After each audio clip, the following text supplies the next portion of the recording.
xuman keti degi bala kagular gàcce nga lama sunu game yee na ko yokku taar ñu jóg te yàq mbootu hip hop seen kumpala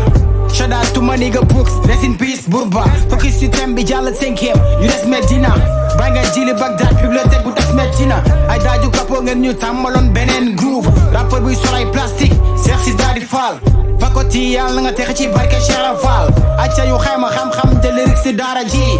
suku ceene follow fada pelak nongo di gala ci bopp mil gasisu def dara Gaston cause bu noble yana maru tax ngeen ségrégation ni dot kilo from LG le roi stade capo respect yow point mais bul ñu forcer Sonko big up fata président ref nga sawa rêve ay ex orphelin lañ hip hop sukar sunu life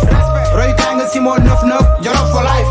dafay conférence ba kaaw indi CVS day hip-hop benn dëkk ñaari gaar xel day dem si Dixon taalibe ba ñëpp la soppoon ndax sa diction positif black soul awati and diggity ay thème yu sonic jibi ba xaaw daab rens son yu cartonné di xoos sa nopp daaw ba ren demal cré bi dee bu bees andil ñi risque d'or mi ak fal soo flavor suuf si lu mu doon zap bul sànni xeer faytal ni kaana buzz lab jamono benn dàkk ñaar rak rak squad kuy kepp mag fexel donnu xalima mag si crazy Morgan bi génn kilifa ak caat ñoo des si kër gi borom rap du foo Omzo mu jaay diiñ mag bu yàgg ak yàlla kenn du ko jaay diiñ lyrical arifin nema kalif under she vai n'hésite pas tibal kañu bab bi nan gosi fay final gang black mbolo dem ji 44 instant of realness bi chapeau yéena xotti foo teewal ba samp africulture matador dooleel underground moo tax nga teg fi flow up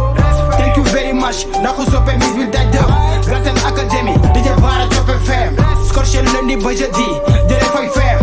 décor ticket son yi jébal la ko brenu teen bisal sa ondu tukki fekki la may convergence rappeur bu concours concert da yokk sa connaissance dob job ci feesu na ca brown égal black label duma tardé mercredi yi ak ci hip hop Galsen jam la ay conseil positif ganta lu lay tardel imam DJ am na Galsen ke ay meef ay sélection saa fa yokk hip hop flavor lay def si Galsen am na power laaj ko jili der bul dem YouTube golul nouveau son bi Talwek show 5 MC benn émission ma innovation if you need the vibes stay real one